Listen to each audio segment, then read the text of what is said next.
Hello, in this short video tutorial I will show you how to download and use RStudio. RStudio is an integrated development environment. Most researchers and data scientists they install RStudio IDE on the top of their RBase installation. As you will hopefully see later on, RStudio makes creation and management of R code and data science projects so much easier than simply using the RBase in the console mode.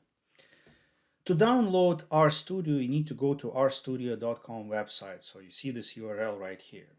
Now, as you know, things change on the web so fast, like the design of this website may change by the time you watch this video, but you need to go somewhere in products and locate RStudio because that's what you need for the purposes of this course. When you click on RStudio, you will see that there are many options. You need the simple RStudio desktop version. This is the free version that we'll be using for this course. So you'll select this download RStudio desktop version because as you can see the website is kind of trying to upsell you by pointing you to those commercial grade solutions that you don't really need. I mean that free RStudio desktop version has everything that you need to conduct simple and sophisticated research projects in R. Again, you need this free RStudio desktop version, so you click on the download, and here you need to select an installation file depending on your operating system. So I'll skip that portion related to downloading and running the installation. Again, it will look different depending on your operating system.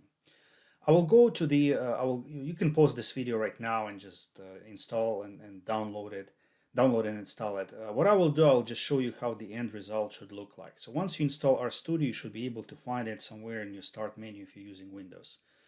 So I'll go to RStudio and I'll go ahead and launch RStudio using this link.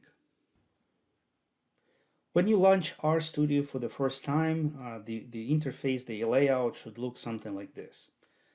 In this area, you have that standard R console, something that you used before. So for example, you can start typing R code just like you did before. So X will be assigned the value of 2.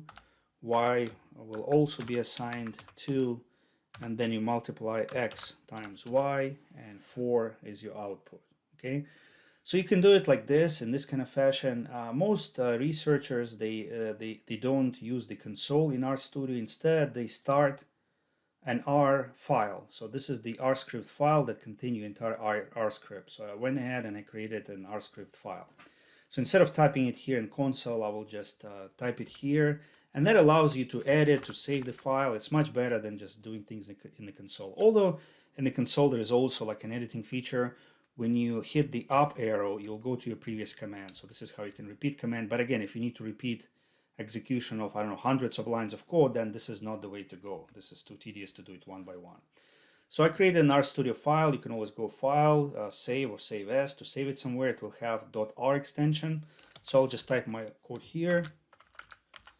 Y is also assigned value of 2. And then we have X times Y. Okay. So what you will do once you type this R code, you can select the code that you want to run, and then press this run function. So it will go ahead and run this code. Okay. So this is what most people do. They create an R script file where all the R code that they're using for their project is typed. Now also you will see that once you create those variables and by assigning values to them, you will see them in the R environment. So basically it means there is random access memory allocated for those variables, and you can go ahead and use those variables in your calculations. For example, you can add X minus Y. And then you highlight this line of code and you just run this single code. And the result is 0. However, you cannot do, let's say, X minus Z and run this code because it will give you an error message, object Z not found. It's not there in the environment.